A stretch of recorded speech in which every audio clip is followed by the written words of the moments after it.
Hi friends, welcome back to our channel Panya's kitchen and vlogs. ఎలా ఉన్నారండి మీరందరూ? నేనైతే బాగున్నాను. మీరందరూ కూడా బాగుండాలనే మనస్ఫూర్తిగా కోరుకుంటున్నాను. ఇవాళ ఈ వీడియోలో సండే రోజు వ్లాగ్ అయితే షేర్ చేస్తున్నాను. వ్లాగ్ కనుక మీకు నచ్చినట్లయితే ప్లీజ్ లైక్ చేయండి. కొత్త వాళ్ళు అయితే ఛానల్ని సబ్స్క్రైబ్ చేసుకోండి. సండే రోజు మార్నింగే 4కి లేచేసి ఇల్లంతా ఇలా ఊడ్ చేసుకొని మాప్ పెట్టేసుకొని ముగ్గులు అయితే వేసేసుకున్నాను. ఇవాళ ఈ ముగ్గులు చాలా బాగా వచ్చినాయండి, అందుకనే ఎక్కువసేపు చూపిస్తున్నాను అనమాట. నాకు వాకిలి ముందు ఒక్కటే ముగ్గు ఉండటం ఇష్టం ఉండదు. వచ్చిన ముగ్గులే 4 వచ్చినా కానీ అవే మార్చి వేస్తూ ఉంటానన్నమాట. ఇక మార్నింగ్ 4కి లేచాను కాబట్టి పనంతా చేసేసుకొని ఇక 6 కల్లా అయితే నా పూజ కూడా అయిపోవాలి అని పెట్టుకుంటానన్నమాట.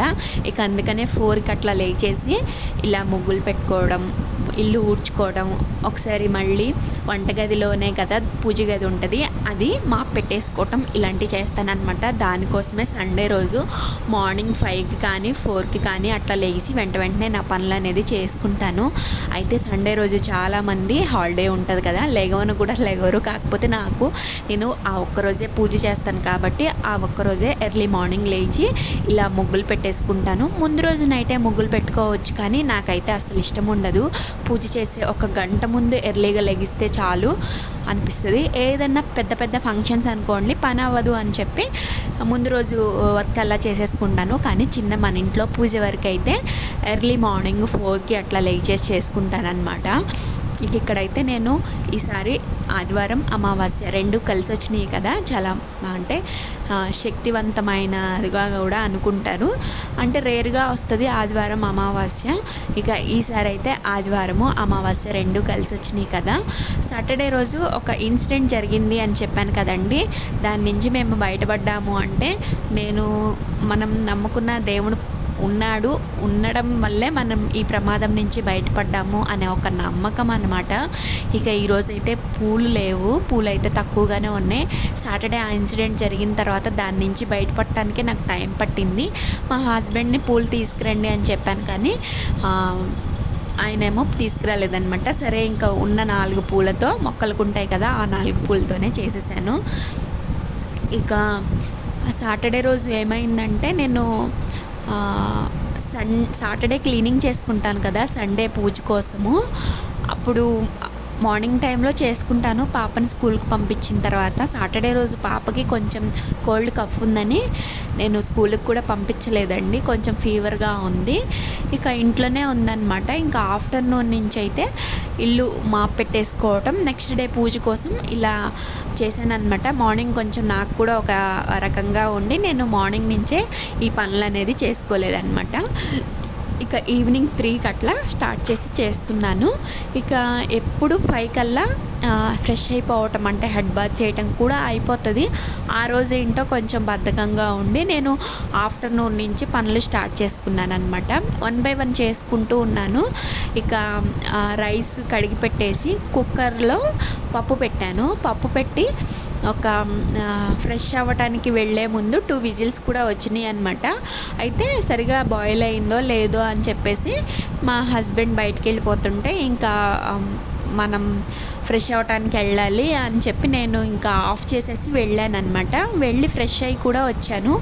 పాప కూడా వంటగదిలోనే ఉంది. ఈలోపు సడన్గా అసలు రెప్పపాటు క్షణంలో కుక్కర్ పేలిందనమాట. అంటే 2 డేస్ బ్యాకే అందరూ ఇళ్ళల్లో కుక్కర్లో పేలుతాయంట. అమ్మో ఎలా ఏంటో అనిపించిన ఒక 2 డేస్కి మా ఇంట్లోనే అలా జరిగిందనమాట. అసలు ఎలా జరిగిందో ఏంటో తెలీదు. ఈ గాజు సీసా ఉన్న ప్లేస్లో నేను అక్కడ పాలు తోడేయటానికి పెరుగు పెట్టున్నాను అనమాట. అది తీసుకొని పక్కకు వచ్చాను. అంతే, ఒక 2 సెకండ్ల గ్యాప్లో పేలింది. ఆ గాజు సీసాకి తగలాల్సిన దెబ్బ నాకు తగలాల్సిందనమాట. ఇక నేను పక్కకు రావటం వల్ల ఆ సీసాకి తగిలి ఆ గాజు సీసా కదా, అది పగిలిపోయిందనమాట. ఇక మా పాప అయితే చాలా భయపడిపోయింది. నేను వంటగదిలోకి వెళ్తున్నాను అనుకోండి, వద్దు వచ్చే అంటుంది. తనైతే బాగా ఏడ్చిందనమాట. నా పక్కనే ఉంది. ఇక ఆ రోజు ఇద్దరం అయితే లేచిన టైం మంచిది అనిపించింది అనమాట. అంటే ఎప్పుడు ఏది జరుగుతుందో మనకు తెలియదు కదండి, అసలు ఎప్పుడూ లేదు. చాలా జాగ్రత్తగానే ఉంటాను. కానీ ఏంటో ఇవాళ లేచి టైం మంచిది అనిపించింది అనమాట. ఇక నెక్స్ట్ డే అయితే అమావాస్య మొత్తం కొంచెం నీట్గా 1 by 1 పనులు చేసుకుంటూ స్లోగా చేసుకోవాలి అనుకున్నాను. ఈలోపు అయితే ఇలా జరిగేసరికి అసలు ఎలా జరిగింది ఏంటి అని నాకే ఒక క్షణం భయం వేసిపోయిందనమాట. ఇక నెక్స్ట్ డే అయితే మార్నింగ్ లేచేసి పూజ చేసుకున్నాను. అంటే మనం ఒక్కొక్కసారి దేవుడు ఉన్నాడా లేదా, మనం ఇన్ని పూజలు ఎందుకు చేస్తాము ఏంటి అని డౌట్ రావచ్చు కొంతమందికి. మనం కొన్ని ఇన్సిడెంట్స్ నుంచి మనల్ని బయటపడేసేది మనం నమ్ముకున్న అమ్మవారు కానీ మన ఇష్ట దైవాలు కానీ ఇలాంటి వాళ్ళే అనిపిస్తుంది అనమాట. ఇక మా పాపకి ఇక్కడ నేను మిల్క్ షేక్ చేసేసాను. అది కొంచెం ఫ్రిడ్జ్లో పెట్టేసి ఇక మా పాపకైతే హోంవర్క్ చేయిస్తున్నాను. తనైతే మిల్క్ షేక్ తాగలేదండి, మా కోసం అయితే చేసుకున్నాము. తను మామూలుగా బనానా తింటుంది కానీ ఇట్లా మిల్క్ షేక్ అయితే అస్సలు తాగలేదు. ఈమె హోంవర్క్ చేయడంలో చాలా సతాయిస్తుంది అనమాట. ఇంట్రెస్ట్ ఉంటే చేసిద్ది. పిల్లలు మనం చెప్పంగానే చేశారు అనుకోండి, వాళ్ళు పిల్లలు ఎందుకు అవుతారు.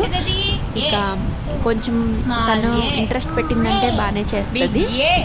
ఇక ఇక్కడైతే మా పాపతో హోంవర్క్ చేయించేశాను. వీడియో కనుక మీకు నచ్చినట్లయితే ప్లీజ్ లైక్ చేయండి. బాయ్.